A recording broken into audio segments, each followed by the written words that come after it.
Well, thank you so much, everyone, for joining us again today for Session 1, Part C, Promoting Clarity, a collaboration between Equity, Disproportionality, and Design team at South County SELPA and the National Center for Urban School Transformation through San Diego State University.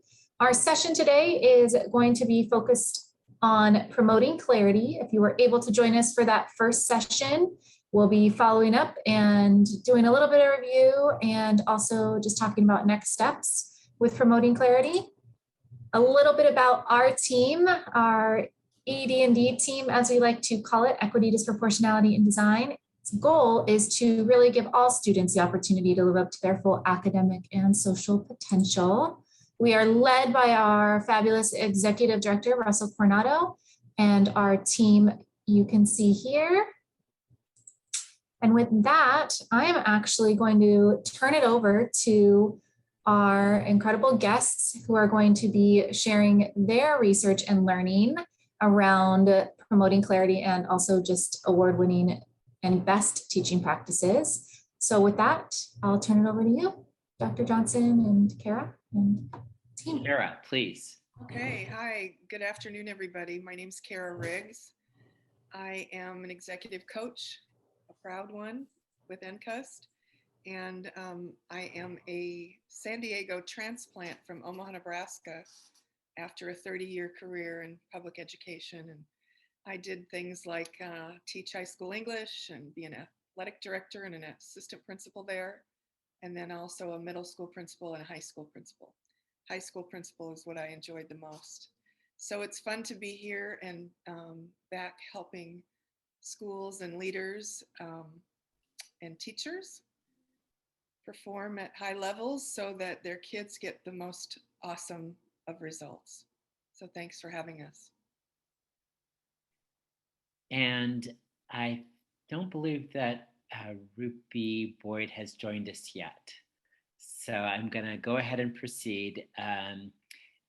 Dr. Boyd is also one of our executive coaches at NCUST, and she has a wonderful history of being teacher, principal, district administrator, and all the while generating lots of successes for diverse populations of kids.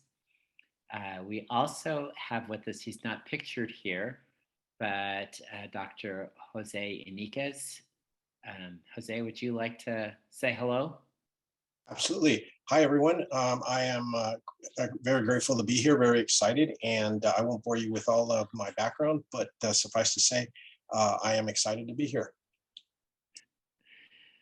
So Jose has had a wonderful career as a teacher, principal, district level administrator, and we're very honored to have him as part of our NCUST team. And I'm Joe Johnson.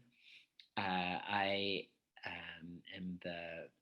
also an executive coach at NCUST. I was the founding director of the center. And so it's our pleasure to begin. So if we can move to the next slide.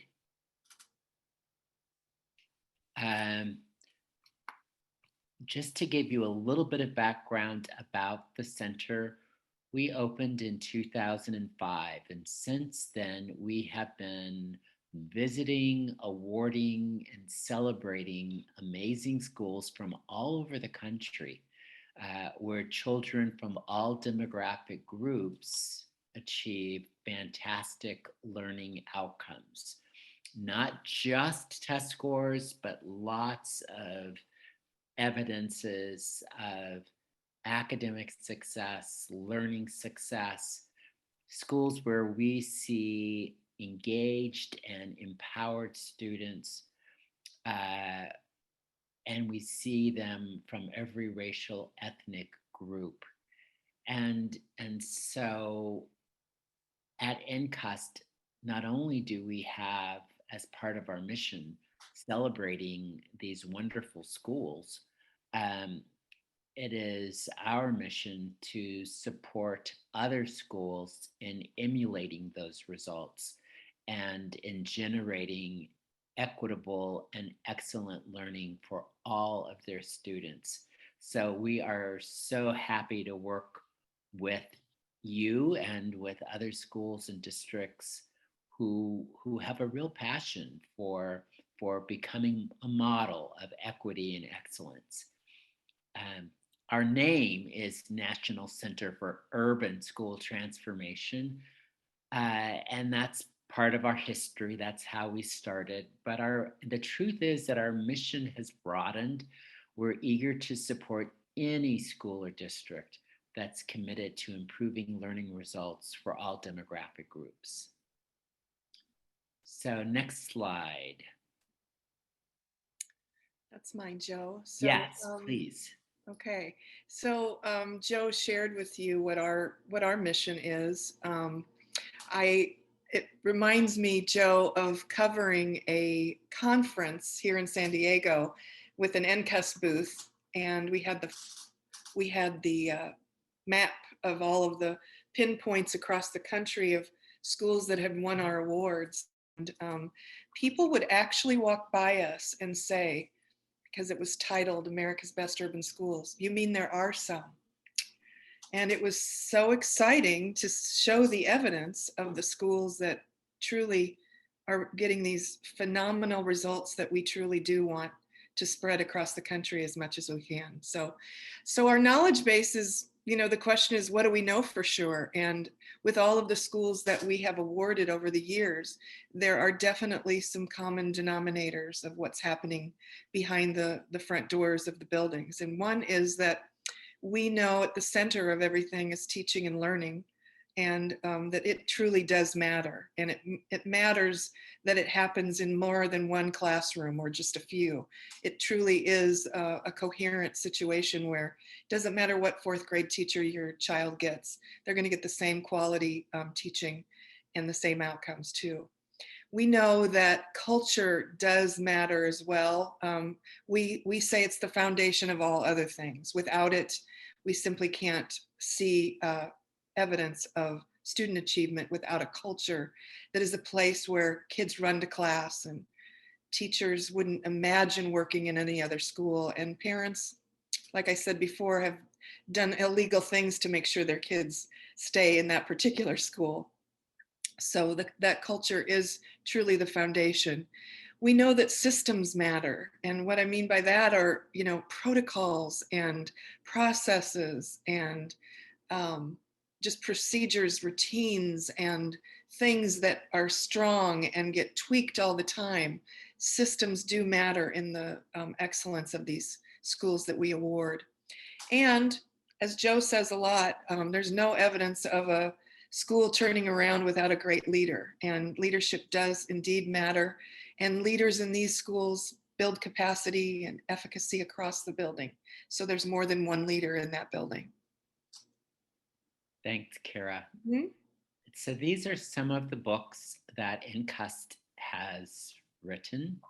And in fact, I will draw your attention to the third book pictured, Teaching Practices from America's Best Urban Schools. This workshop is really based on one chapter within that book, Promoting Clarity. And so through SELPA and the ED&D project, we are offering each of your schools a free copy of this book, Teaching Practices.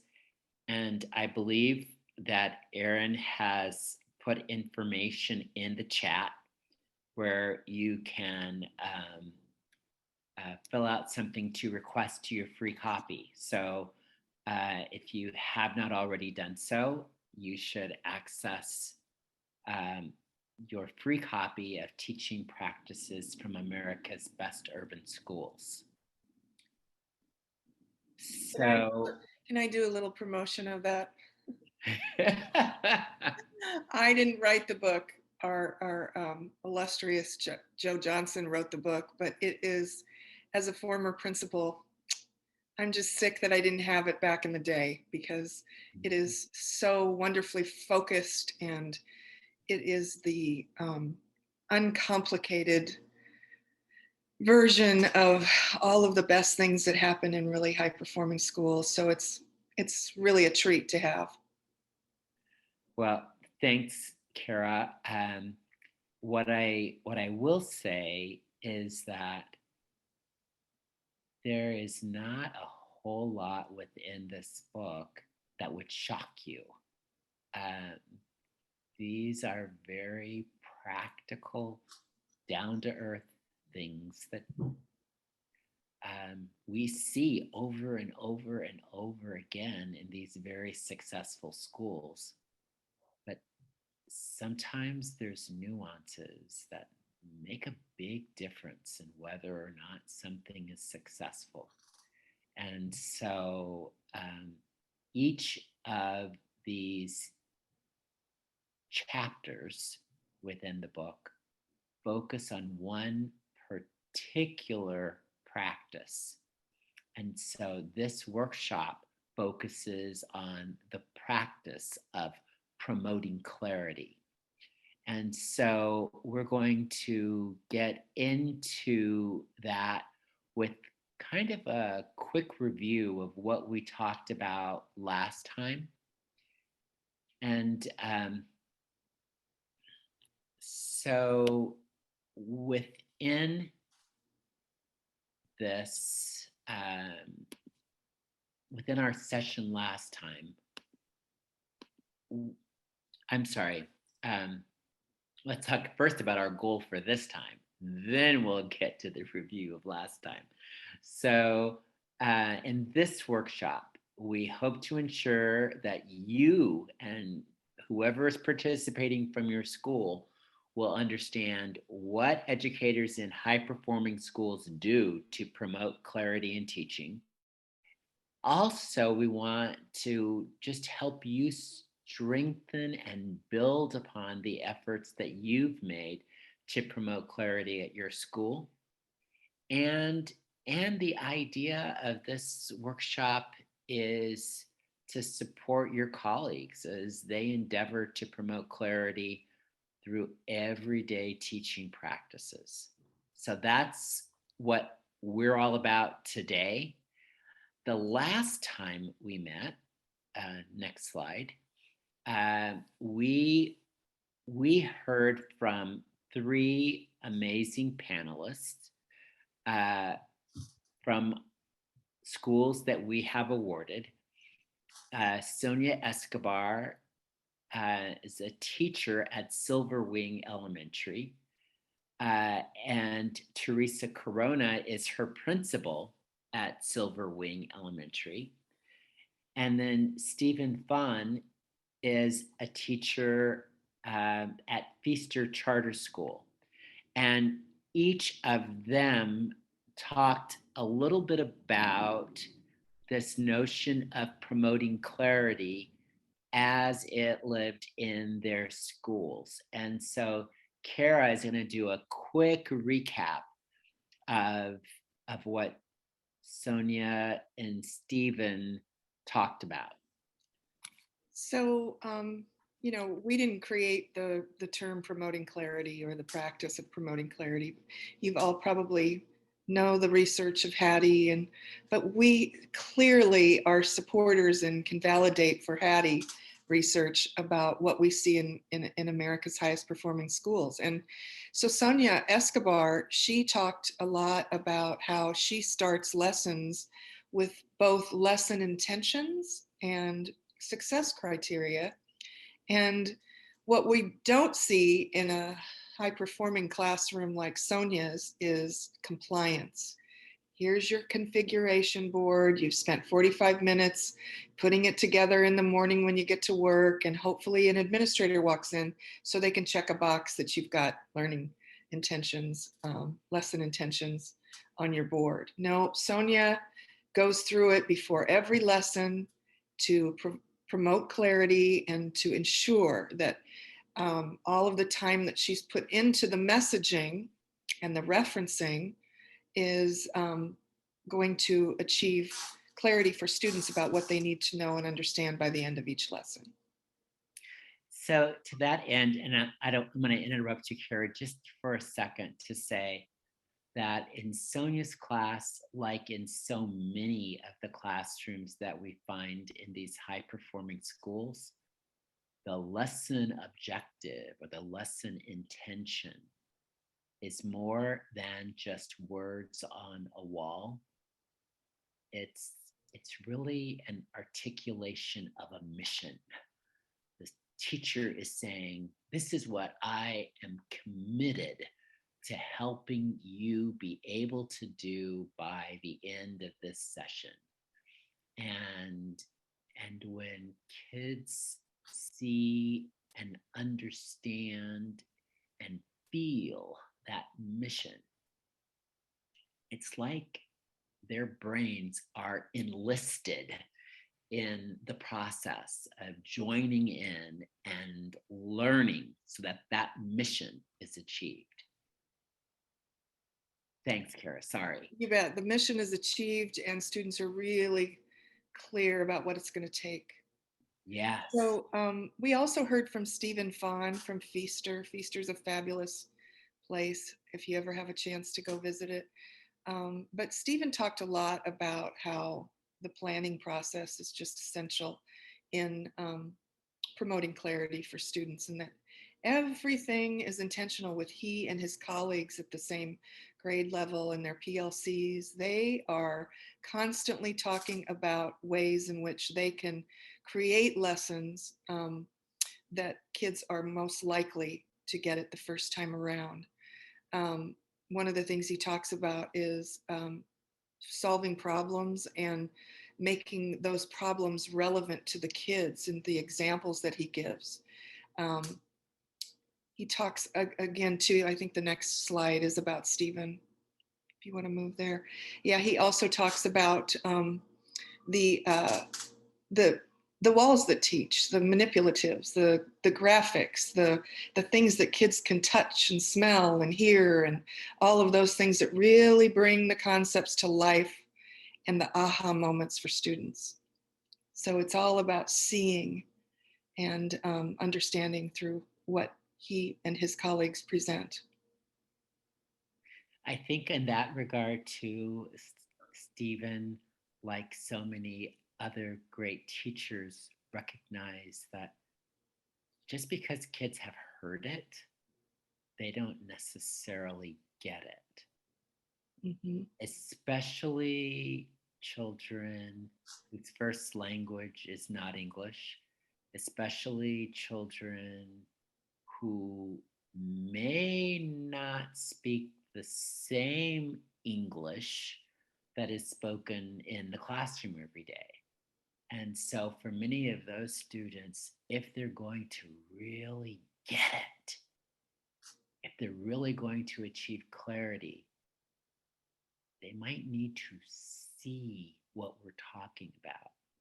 And great teachers like Stephen are really creative to think through how they can make abstract concepts visible for their students. So Sonia also talked a lot about rubrics and exemplars, because if I'm a kid or if I'm an adult learner, I need to see what it's going to take for me to get to proficiency or advanced levels of proficiency. What does it look like? What extra work? What are my word choices? If I add this particular piece of work to it, is that going to show my evidence to my teacher of a deeper level of understanding? So Sonia talked a lot about providing always rubrics and exemplars for her students, especially if she's going to promote, quality writing with her students.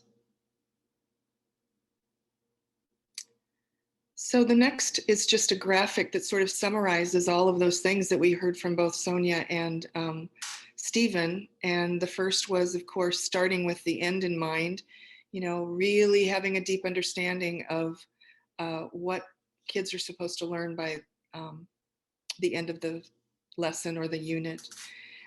Helping students to see the challenging concepts with manipulatives and anchor charts, current anchor charts, active word walls, all of those things, rubrics. The next one was organizing lessons to minimize misconceptions. I think I kind of skipped over that one. If we know that kids struggle with certain pieces of concepts, then we need to plan for it.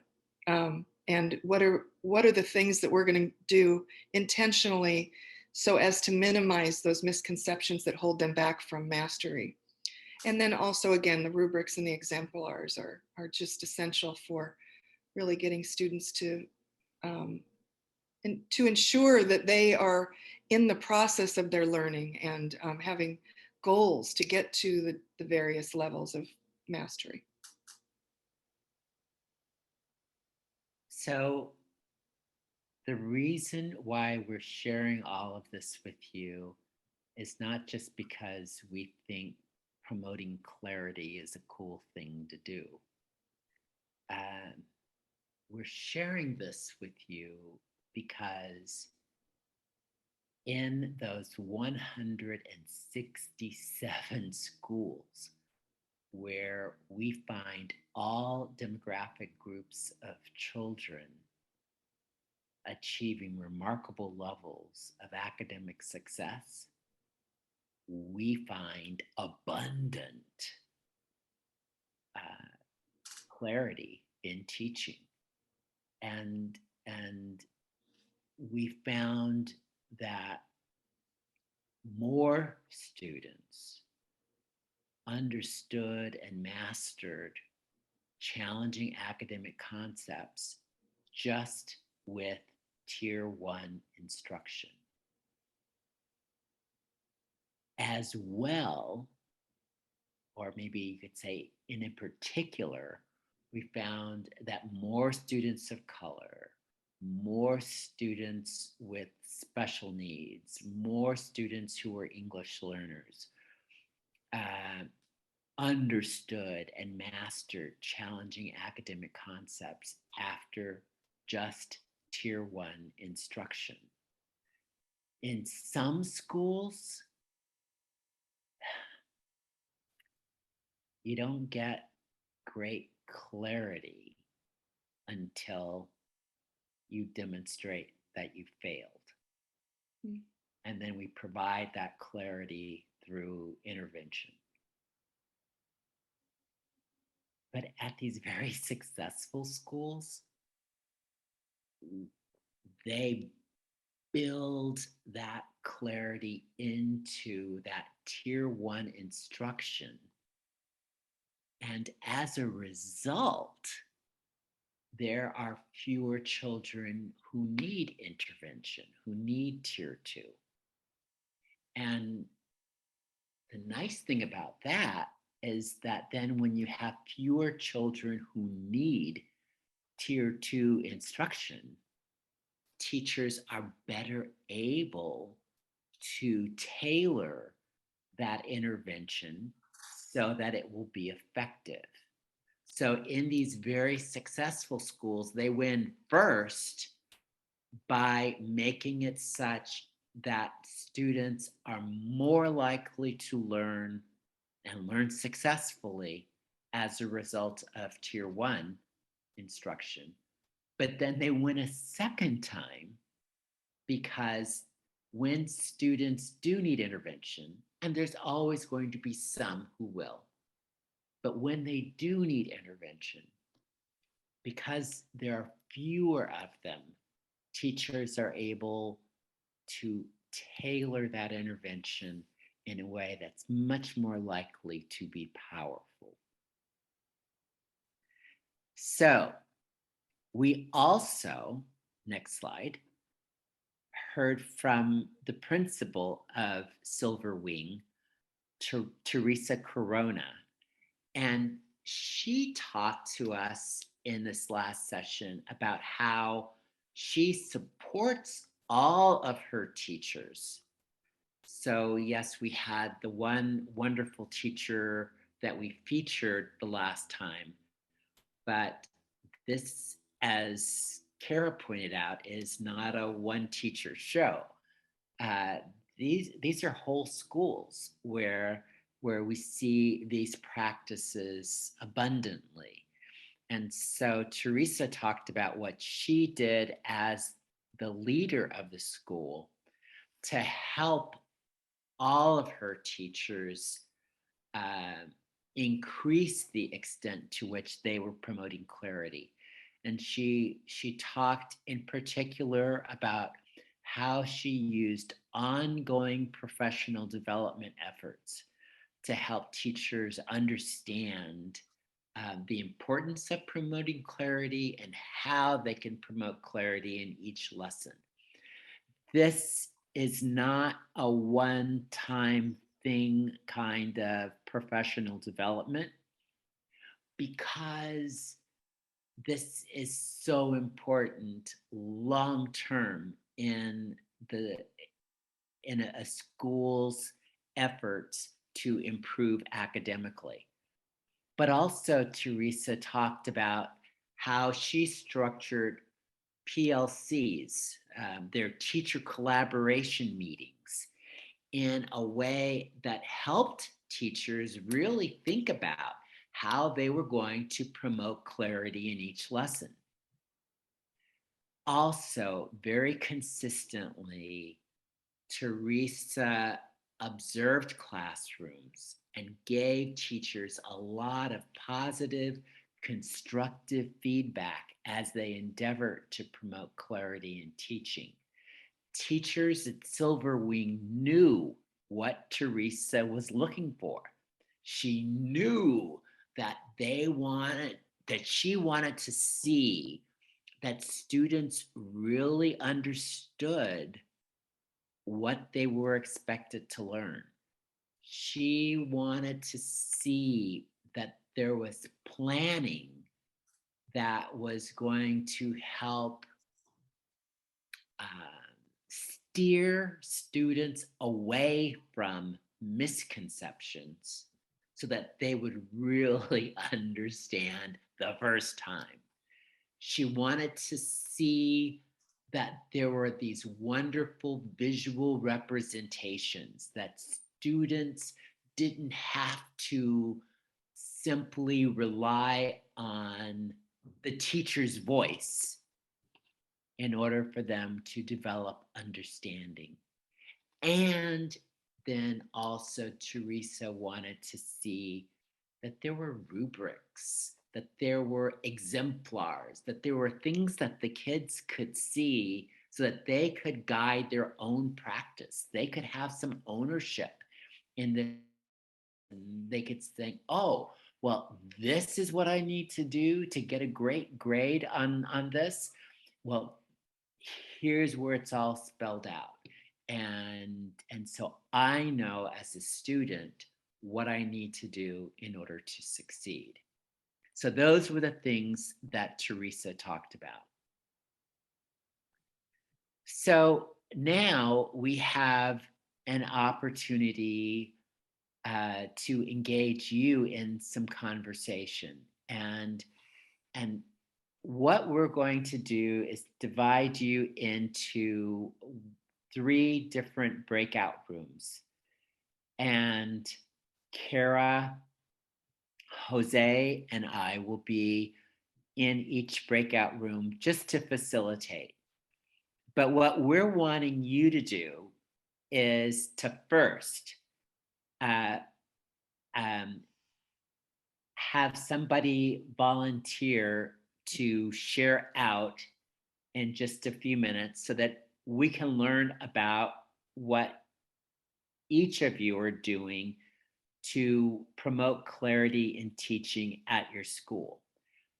And so once you have identified somebody to share out, we want each of the participants in the breakout rooms to talk about something that you are doing at your school, even if it's just a couple of teachers right now, and maybe you're aiming for more, but something that you know is a practice that is helping promote clarity in teaching at your school. We just don't want you to just identify one thing, but to also kind of tell, well, you think that's important at your school. So we want each person to talk very briefly about one thing that is happening at their school and why they think it's making a difference. And then we're going to ask the reporter to share all of those out for us in just a few minutes. So we're going to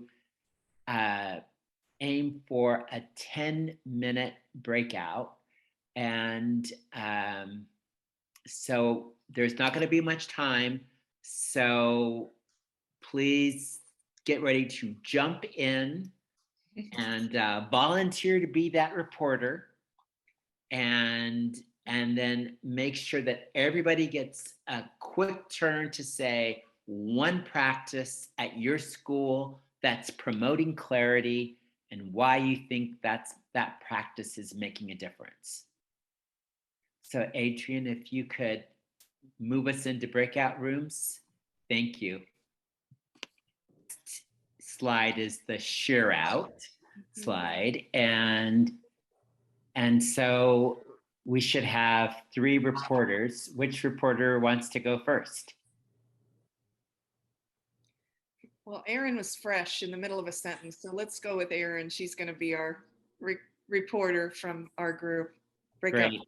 1. You want to share, Erin, what we were talking about? Sure.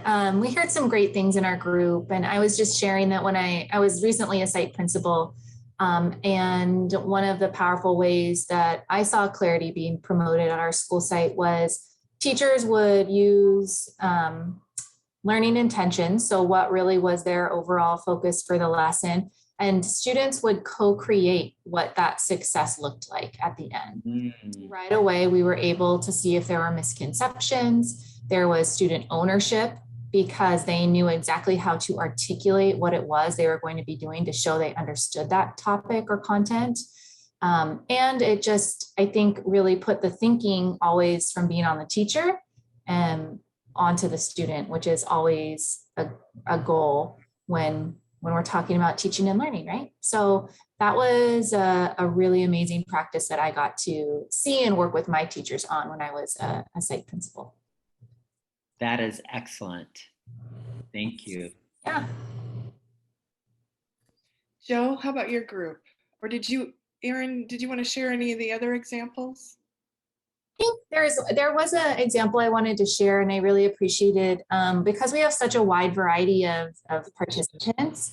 I know we had, and I'm gonna speak on behalf of you, so please correct me, Reed, if I'm incorrect. But we have someone in our group who is in a more of a behavior role, and they talked about promoting clarity in those school-wide expectations when you're looking even at PBIS. And I think that's a really important place that you can also promote clarity.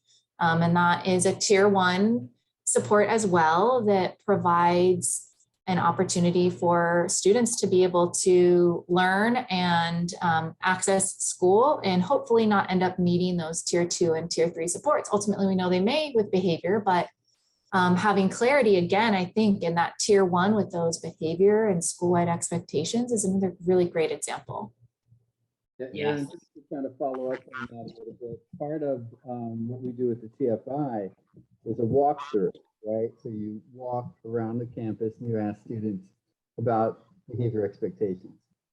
And so as we do the TFI for the spring, I'm what you're saying, and that's exactly what we're going to do, right? We're going to ask students about expectations, and so anyway, so that's what we were doing at this one school site. Nice. Thank you for sharing. Thank you, Joe. How about your group?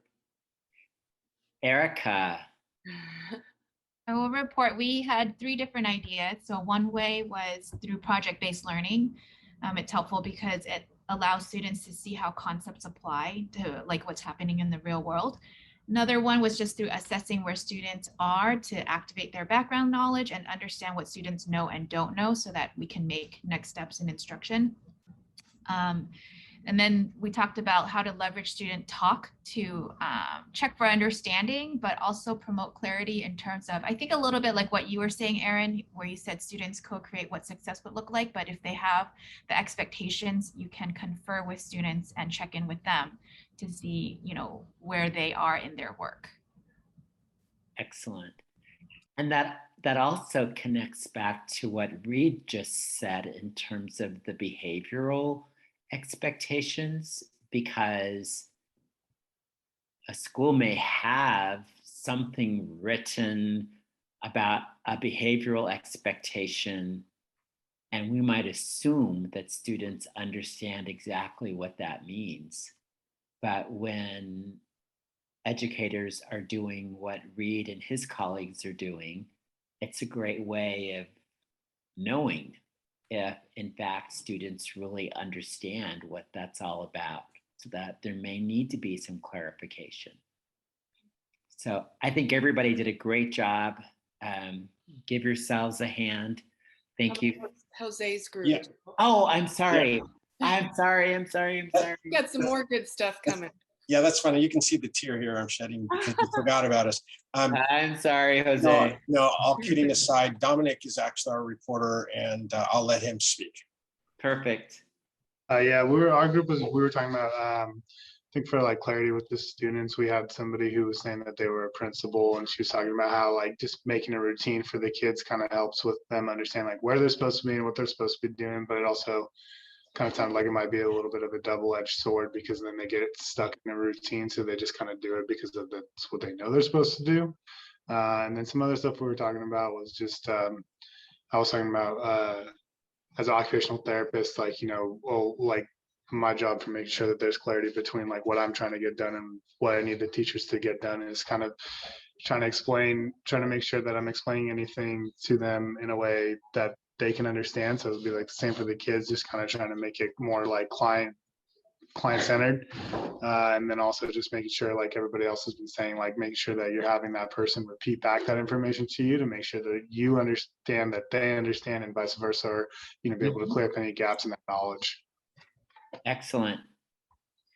And definitely clarity for adults to other adults is just vital as well. Oh yeah, I mean, especially for us, I mean, can't really get the job done without the teachers understanding like what we need from them, because we can't be there every day. Especially, well, occupational therapy in the Clovis Unified School District is more of a support service, so we're spread out thinner across all the schools versus just being at one school. And so within that, Dominic, I assume that what you're also doing is not just trying to get clarity about what you want the teacher to do, but also maybe have clarity about why it's important, what you're trying to achieve. Is that correct? Of course. Oh yes, definitely. And especially for when it's stuff that's doesn't look like it's necessarily academic based. It looks, you know, because they don't really understand. Sometimes we work from a bottom up approach, which is to just say that, you know, I'm not working on the kid being able to write by having them write. I'm having them working on their hand strength or something like that to be able to, you know, hold the pencil better and have a better grip and have better endurance and all that other kind of stuff. So making sure that I'm clear on like, hey, no, this doesn't look like where we're headed, but this is like why we're doing what we're doing, and making sure that we're clear with that in our like short-term goals and objectives as well with them. Yeah, that's big. And just as Kara was saying, you know, it's big with kids and it's big with us big kids. So thank you for sharing that. So I think then we're going to do another set of breakouts, but this time the focus is on what you have done or what you plan to do. What would you like to do to help more teachers at your school promote clarity in their teaching? And and knowing that some of you are at the county level, what might you ideally do in working with schools within your county that could help them promote clarity in their teaching, so that this isn't just something that a few teachers are doing, but it really becomes a school-wide strength? So same idea. We want you in breakout groups. We're going to just give you 10 minutes. Pick a person to report out, and we want to hear the reporter tell us what is one thing that each of you suggested about how you might help more teachers promote clarity in their teaching. Sorry, I'm just talking away and I'm muted. Joe, do you want to start this time with your group? Okay, so I think Perla is going to speak for us. Right. Hello. So there were only two of us, so we had a good time in getting to know each other. So that was really good. But my colleague was saying that she works in special ed. So for her, the importance of having visuals to make sure the students understood expectations and when it was time for different events in the classroom happening, so that it was understood. And it just helps students focus more. So the importance of visuals. And I was talking about we're doing a district 3-year planning for professional development that includes MTSS, so that we get a sustainable system across all the schools where the tier 1 will be understood, and visuals is in tier 1, the importance of visuals. And so, clear expectations and objectives is in tier 1, but something that's sustainable across the district. Mm-hmm. Very nice. Very good. All right, Jose, how about your breakout? Yeah, absolutely. Yeah, I'll call on our reporter here in just a second, but I just wanted to note in our group, we had a really fascinating conversation about how it's also important, and Joe mentioned this earlier, having clarity amongst the adults of what it is that students are expected to be able to do. And so anyway, our reporter is Reed, and he talked to us about how he's struggling with that. Reed? Yeah, thanks, Jose, for actually keeping that conversation moving. It was and so Dominique, first of all, kind of shared that he needs to make more of an effort, I guess, or the teachers need to make more of an effort to understand his role. So when he comes into a class, that the expectations are very clear as to what a speech therapist does. And so that's one point that was made. The other was by Aaron, and Aaron talked about just having professional learning cycles, right? With very clear objectives and more of an in-depth research that goes into learning. And Aaron, you can definitely help me out a little bit on that one if I'm not hitting all your objectives. And so, okay, cool. And then I spoke a little bit about what we're doing. One issue that we're having is really getting students and teachers to collaborate, right? So we're using Dr. Ross Green's model of CPS, collaborative problem solving, proactive solutions. And it's been tricky because some school sites staff is really kind of putting their foot down with certain aggressive students who are on campus, and they want those students gone. So as I lead the behavior support team, my job is to keep those students on that campus. Mm-hmm. And so it's been tricky.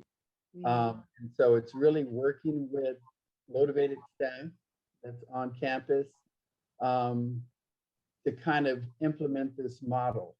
Mm-hmm. And so it's there. And again, Jose, thanks a lot for kind of keeping things moving with that group.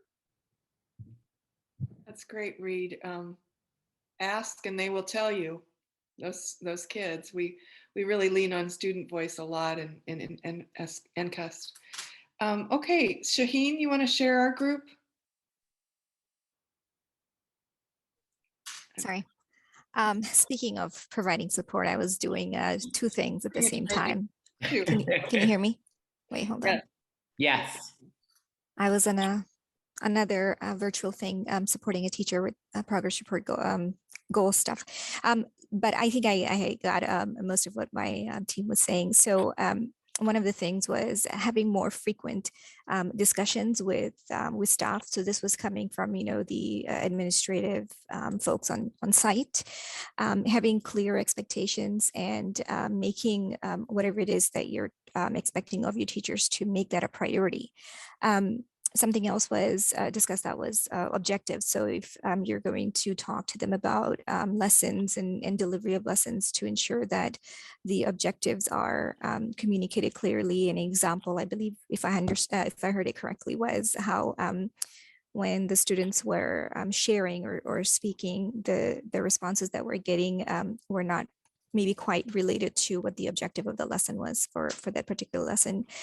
For me personally, I towards the latter part of my teaching time, I became both. I decided to take on a student teacher, and that year I was wrapping up my year 2 of induction teacher. So I was coaching as well as coaching and getting ready to leave the classroom to become an administrator. And so it was important. I remember some of my early days and the struggles that I had, and I remember the people that actually supported me and what worked for me and what didn't work for me. And what that was is if you want to improve or increase teacher retention, especially now with all the shortages, then it is important to just really create the time to spend with them and support them. And it's, first 2-3 years is going to be challenging.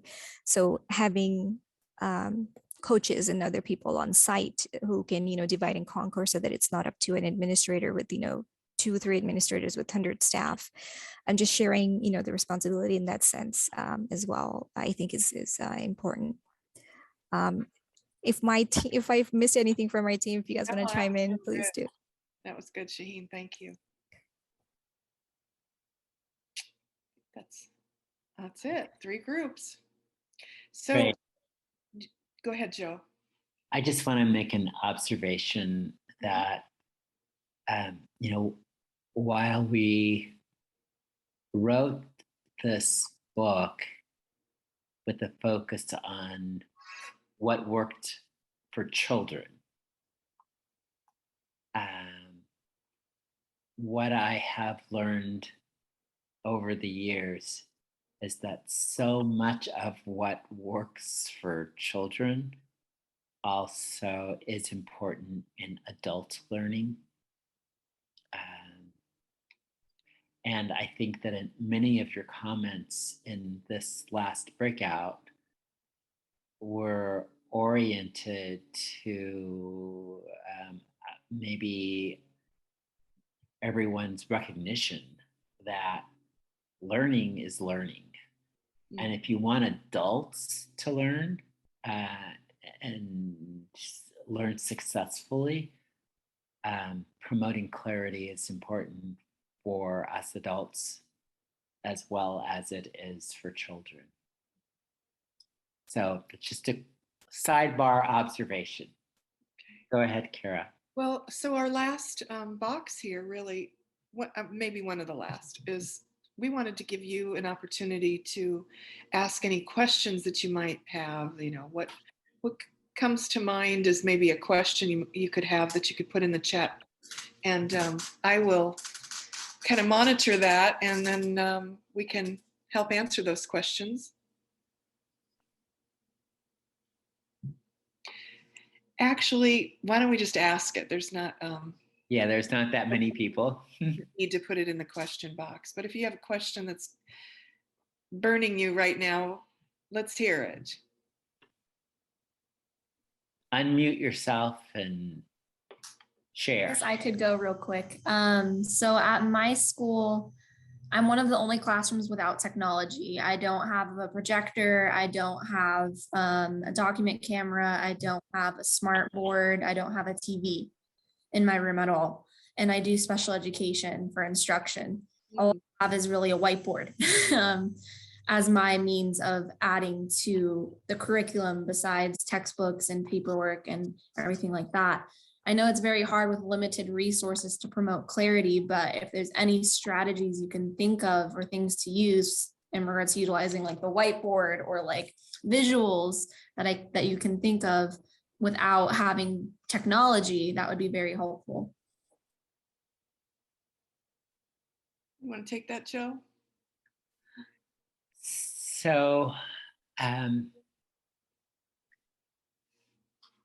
so clearly, there are ways to enhance the promotion of clarity if you have all of those other tools, Sierra. And I would encourage you to continue advocating for your students by asking for those other tools. But probably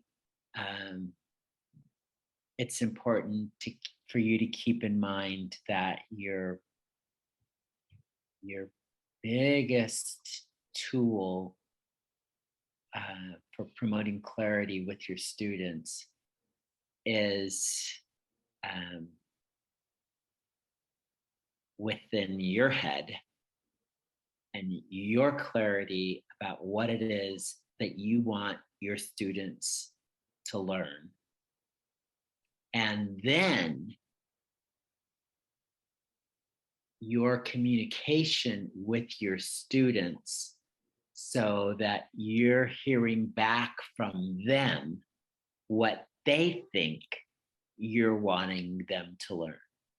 So I still absolutely believe that you should have all the tools that everybody else has. Give the girls some technology, my goodness. Yeah, it's 2021, a new day, but until that new day comes to your classroom,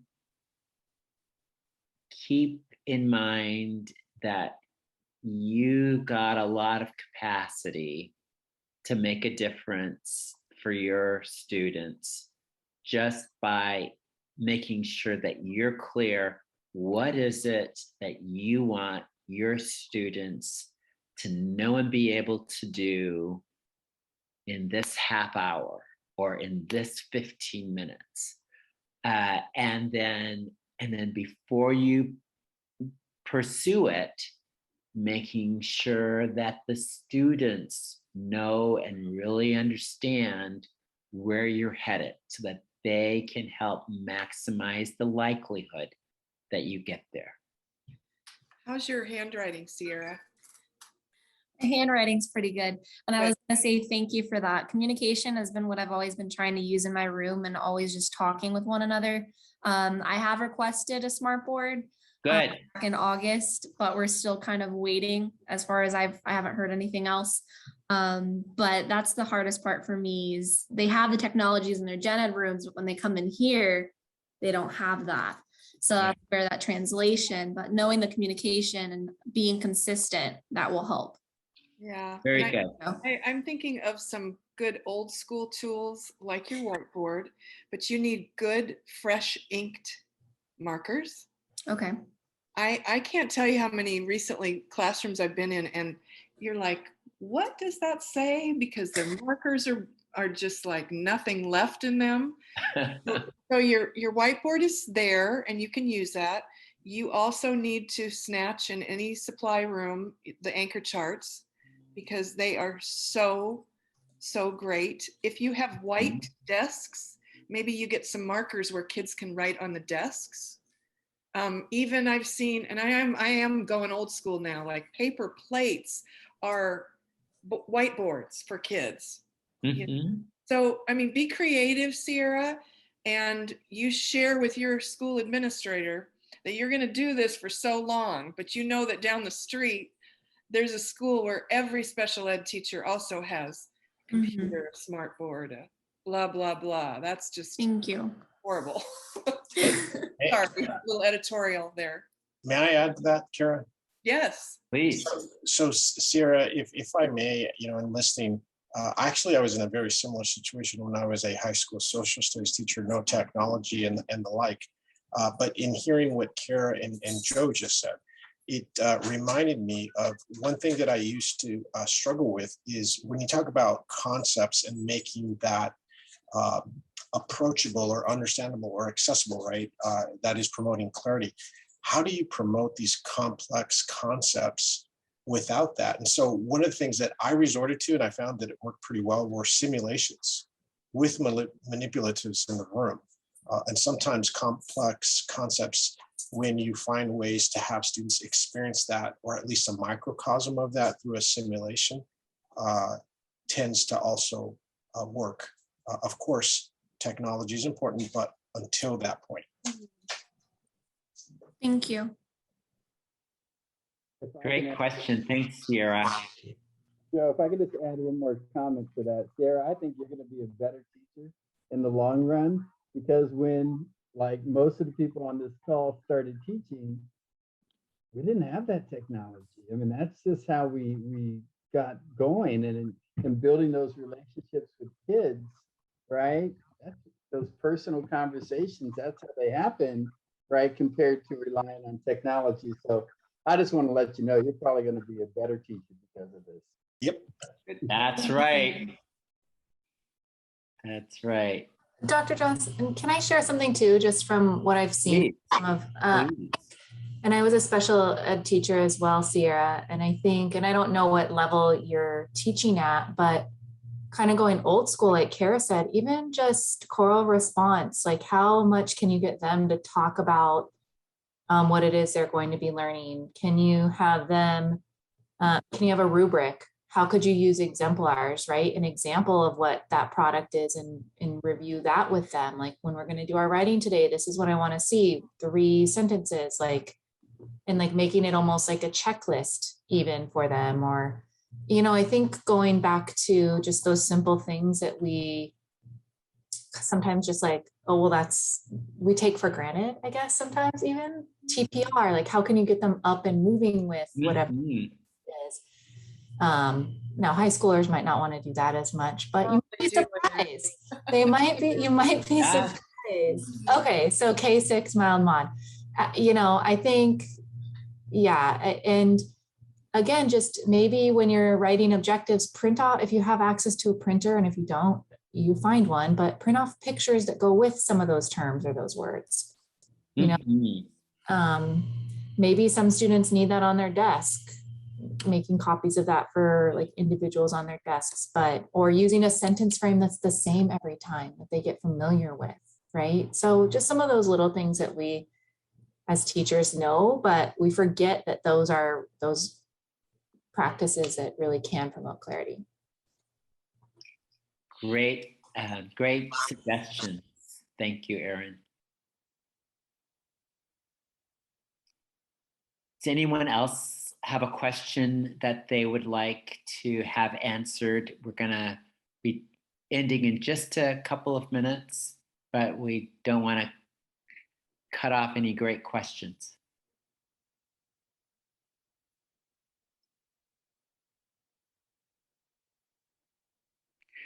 So I think we'll go ahead, and we just really want to encourage you to not drop this idea about promoting clarity, with the idea of helping your school become a model for promoting clarity. So thinking about how you can do what we heard about in Mountain View, where they're really developing a whole series of professional development that will help teachers think about these concepts. There's lots of opportunities to engage teachers in visiting each other's classrooms and looking for those things that are all about promoting clarity and celebrating people when they're doing that. There's ways to think about how you can dedicate time in teacher collaboration meetings to helping teachers think through how they can improve learning results by promoting clarity. And you can always contact us. You can email ncust@sdsu.edu to request an NCUST coach to attend your school planning meeting as you map out a strategy for promoting clarity school-wide. So those are some things that you can consider. And before we end, we want to talk a little bit about what's coming up next. So in January, on January 25th, we will have our next session.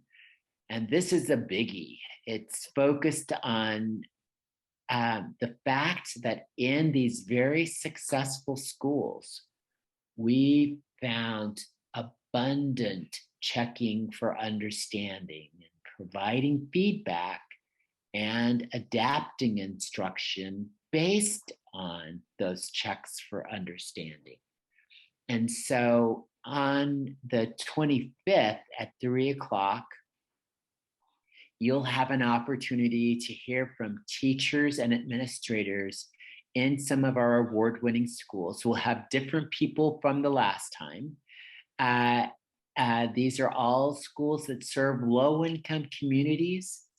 They are schools that serve very diverse groups of students, but they're getting excellent learning results from every demographic group. And so this will be a good opportunity to hear about what checking for understanding looks like in these schools. And then you'll be able to pick a date and time for an NCUST coach to support your school and to help you think about how you can plan strategies for increasing the use of checking for understanding at your school. And then we'll have a third session, part C, on February 24th, where we'll give you an opportunity to share what your school is doing to improve checking for understanding. So we hope that you take advantage of this in January and February. We look forward to seeing you. Before then, and like right now, we're going to ask you to complete a survey for us to give us some feedback. And so you can just either take a picture of this QR code and that will link you to the survey, or you can go to this particular link and the link will take you to a survey. We would love to hear from you. So Erin, I'm going to turn it back over to you for the last couple of slides. Thank you.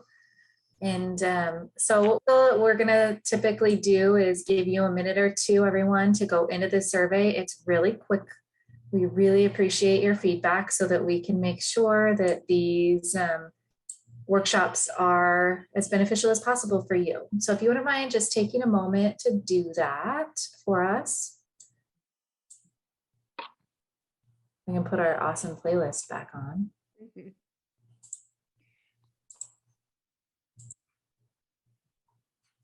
I'll just give you about a minute.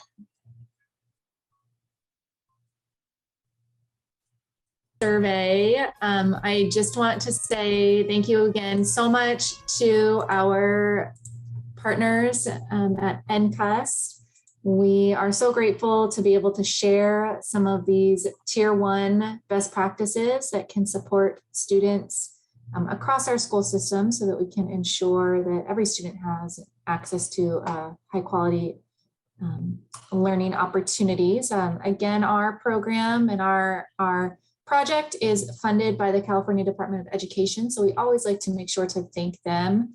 And we also are in partnership with the California Collaborative for Educational Excellence. And so if you would like to learn more about what we do at ED&D through South County SELPA, you can absolutely follow us on social media or look us up on our website.